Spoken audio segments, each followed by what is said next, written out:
ایسے ہی دینی پروگرام دیکھنے کے لیے قاسم رضا آفیشیل کو ابھی سبسکرائب کریں. Subscribe now and press the bell icon. ایک عابد کے بارے میں تذکرہ ملتا ہے کہ بنی اسرائیل میں بڑا نیک بندہ تھا. وہ یعنی اچھا آدمی تھا, نیک آدمی تھا, یہ سمجھ لیجیے. ایک عورت اس پہ فریفتہ ہو گئی, اسے کسی اپنی نوکرانی کے ذریعے اس کو بلا لیا گھر پہ, اندر سے لوک لگا دیا. دروازہ لگانے کے بعد اس عورت نے اپنے ناپاک ارادے کا اظہار کیا. تو چونکہ یہ نیک بندہ تھا, اس نے کہا کہ بھئی ایسا تو میں سوچ بھی نہیں سکتا. اس نے کہا میں شور مچا دوں گی, تیری رسوائی ہوگی, تیرے سامنے 3 راستے بچے ہیں.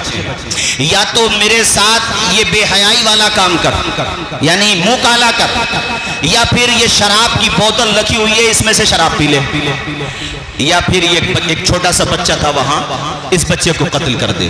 تینوں میں سے ایک چیز کو تو چن لے, ان تینوں کے علاوہ تیرے پاس کوئی راستہ نہیں ہے. یعنی یا تو بچے کو قتل کر دے, میرے ساتھ منہ کالا کر لے, بدکاری کر لے, یا پھر شراب پی لے. تو اس نے دماغ پہ زور دیا اور اسے احون البلیتین کے طور پر, ماشاءاللہ, وہ جو احون البلیتین کے طور پر اس نے سوچا شراب ہی سب سے آسان راستہ ہے. اس نے جو ہے یہ سوچا کہ شراب جو ہے سب سے آسان راستہ ہے, لہٰذا اس نے عورت سے کہا ٹھیک ہے, تم نے مجھے 3 راستے دیے, 3 راستوں میں سے میں شراب کو چن لیتا ہوں. اور اس نے شراب پی لی, تھوڑی سی پی. جب نشہ چڑھنے لگا تو کہا اور پلا.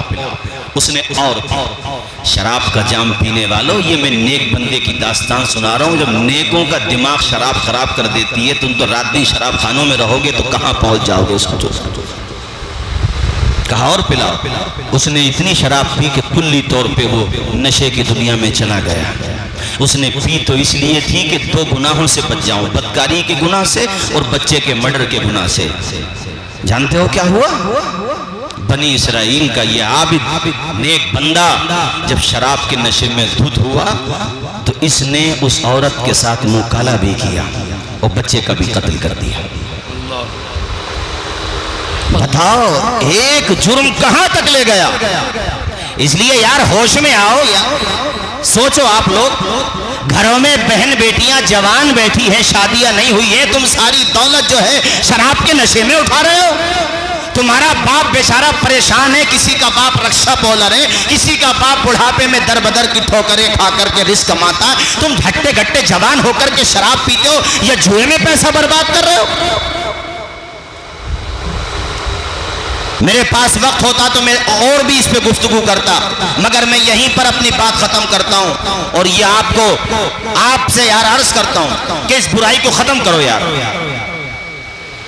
بہار کے وزیر اعلیٰ نتیش کمار جی نے جب اس پہ پرتیبند لگایا تھا, اتفاق سے میں اس وقت بہار ہی میں تھا, تو میں نے وہاں بھی جلسوں میں کہا تھا, اور میں آج بھی کہتا ہوں کہ شراب بند صرف بہار میں نہیں ہونا چاہیے. ہم اپنے یو پی کے وزیر اعلیٰ سے بھی کہتے ہیں کہ یو پی کے اندر بھی شراب پہ پرتیبند لگنا چاہیے. یہ بھی بڑی عجیب, اس کو ہپوکریسی کہیں کیا کہیں. ایک طرف میں نے دیکھا لکھا ہوا ہوگا کہ شراب پینا صحت کے لیے ہانیکارک ہے, دوسری طرف گورنمنٹ بکوا رہی ہے شراب. ایسے گٹکوں پر تمباکو کے پاؤڈر پہ ایک فوٹو لگا ہوا ہوگا کہ جبڑے ختم ہو گئے, کھانا نہیں کھایا جا رہا, اور گورنمنٹ بھی وہ پرمیشن دے رہی ہے, پرمٹ دے رہی ہے. یار یہ بھی عجیب تماشا ہے. گورنمنٹ کو چاہیے کہ پیسے کمانے سے زیادہ لوگوں کے سواس پر دھیان دے, ان کی صحتوں پر دھیان دے. ایسے سارے پروڈکٹ, شرابیں یا اور بھی چیزیں جو صحت کے لیے ہانیکارک ہیں, بھائیو تمباکو بھی صحت کے لیے اچھی چیز نہیں ہے. اگرچہ اس کے بارے میں حکم شرع بیان نہیں کر رہا ابھی, مگر اتنا ضرور کہوں گا کہ ہر وہ چیز جو صحت کے لیے مضر ہو, صحت کے لیے نقصان دہ ہو, وہ کم از کم ممنوع کے درجے میں ضرور آتی ہے چیز. آپ سارے لوگوں سے کہتا ہوں اپنے بچوں کو بری صحبت سے بچاؤ, اچھی صحبت کی طرف لے کر کے آؤ, شراب کے نشوں سے بچاؤ. ایک بوند اگر کسی نے خمر کا پی لیا ہے, ایک بوند, صرف ایک بوند کی بات کر رہا ہو, اور بغیر توبہ کیے وہ مر گیا, تو جہنمیوں کی شرمگاہوں سے بہنے والی بدبودار پیپ پلائی جائے گی. لیکن ہاں کوئی بندہ سچے دل سے توبہ کر لے. بات پوری بتانا چاہیے. اگر کوئی بندہ سچے دل سے توبہ کر لے تو پھر کتابوں میں ایک نام بشر حافی کا بھی ملتا ہے کہ ایسے مستجاب الدعوات ہو گئے کہ پہلے میخانوں میں رہتے تھے، اب عالم یہ تھا کہ امام احمد ابن حنبل بھی دعاؤں کے لیے آیا کرتے تھے. یہ میں نے اس لیے بتایا ہے کہ مایوس ہو کر کے نہ جانا کہ مولانا نے بہت ڈرا دیا اب تو توبہ بھی قبول نہیں ہوگی. نہیں بھائی، اللہ تعالیٰ تو شرک و کفر سے بھی کوئی اگر یعنی مکلف ہوتے ہوئے توبہ کر لے تو اس کی توبہ قبول کر لیتا ہے. یہ تو گناہ کبیرہ ہے. سچے دل سے توبہ کر لے میرے بھائی. آج کے اس جلسے میں تو انجمن رونق اسلام کا جلسہ بھی کامیاب، ہمارا آنا کامیاب، تمہارا بلانا کامیاب. سچے دل سے توبہ کر کے جاؤ کہ اے خدا ہم سے غلطیاں ہو گئی معاف کر دے. سنا نہیں ہے حضرت عمر جا رہے تھے ادھر سے، شرابی آ رہا تھا ادھر سے، عمر کی نظر پڑ گئی اس پر، وہ بھی سمجھ گیا کہ عمر نے دیکھ لیا درے ضرور مارے گا. اجماع صحابہ سے شرابی پر جو حد جاری ہوتی ہے وہ 80 کوڑے، تو 80 کوڑوں کے مارے طبیعت باغ باغ ہو جاتی ہے. میاں کھیل گیا وہ کہ عمر نے دیکھ لیا. حضرت عمر نے آواز دی ادھر آ. اس کے ہاتھ میں شراب کی بوتل تھی، گھبرا گیا اور دل ہی دل میں کہتا ہے مولا تو عمر سے بچا لے، میں خود کو شراب سے بچا لوں گا. یا اللہ میں سچے دل سے توبہ کر رہا ہوں. رو رہا ہے، بلک رہا ہے. پتا ہے عمر اپنے معاملے میں تو نرمی کر دے گا، شریعت کے معاملے میں نرمی نہیں کرے گا. یہ نہیں چھوڑے گا آج مجھے. حضرت عمر کا دبدبا، ارے وہ تو شراب پینے والا تھا، عمر کے سامنے تو شیطان کی بھی ہمت نہیں ہوتی کہ آ جائے. ایسا دبدبا. اللہ ارے یہ شان یہ شوکت عمر کی ہے، باطل لرز رہا ہے، یہ ہیبت عمر کی ہے. آج بھی جو جوان خواب کی پریشانی سے پریشان ہے تو نسخے کے لیے تو ہمارے حکیم عباس صاحب کے پاس آئیں یا ہمارے حکیم گلفام صاحب کے پاس آئیں. لیکن ایک وظیفہ میں نے کتابوں میں پڑھا ہے کہ کسی کو خواب کی پریشانی بہت ہوتی ہے، صحت متاثر ہو رہی ہے، اسے نہانے کی پریشانی بہت زیادہ ہوتی ہے، تو کتابوں میں لکھا ہے باوضو ہو کر سو جائے اور سینے پر یا عمر لکھ لے، انشاءاللہ اسے نہانے کی پریشانی نہیں ہوگی. اس لیے کہ یہ جو پریشانی ہوتی ہے یہ شیطان کی طرف سے ہوتی ہے. جہاں عمر کا نام ہوگا وہاں شیطان نہیں آئے. بے شک سبحان اللہ سبحان اللہ. اللہ اکبر. نوشاہی بھائی انشاءاللہ نعرہ ادھار رہا. سنو میرے ساتھیو سنو. حضرت عمر کی بات آ گئی تو سنو. ایک بات اور یاد آ گئی مگر اس کو پھر کبھی سناؤں گا. حضرت عمر نے آواز دی میرے قریب آ. وہ قریب گیا، اس کے ہاتھ میں تھی تو وہ شراب ہی کی بوتل، مگر وہ ڈر رہا تھا، چھپا بھی لی تھی اور اللہ سے کہہ رہا تھا مولا میں سچے دل سے توبہ کرتا ہوں، آج کے بعد نہیں پیوں گا. حضرت عمر کے جب قریب بالکل پہنچ گیا آپ نے کہا نکال. کیا ہے؟ اللہ کی شان دیکھو، اللہ نے شراب کو سرکے میں بدل دیا تھا. یہ میں تمہیں اس لیے سرکہ یا دودھ اس لیے بتا رہا ہوں کہ تم لوگ بھی سچے دل سے توبہ کرو. توبہ تو کرو، وہ توبہ قبول کرنے والا ہے. بولو زور سے توبہ، زور سے بولو توبہ قبول کرنے والا. ہاں، اس کی بارگاہ میں رجوع کرو، اس کی بارگاہ میں واپس آؤ، وہ گناہوں کو معاف کر دے گا. اس کی رحمت تو روزانہ بلاتی ہے ہمیں. ہم ہی یہ کہہ لو کہ نہیں سنتے، بہرے ہو گئے، اندھے ہو گئے، ہمیں نظر نہیں آتا. اس کی رحمت تو روزانہ بلاتی ہے. 5 مرتبہ مسجدوں سے آواز آتی ہے آ جاؤ نماز کی طرف آ جاؤ. یہ تو ہمارا اپنا قصور ہے. تو بھائیو آج کے جلسے میں یہ میں پیغام دے رہا ہوں کہ بری عادتوں سے بچاؤ، خاص طور پہ شراب، جوا. یار یہ کوئی مطلب کتنی بدترین عادتیں، کیسی گھٹیا عادتیں. اللہ تعالی ہم سب کو اپنی حفظ و امان میں رکھے.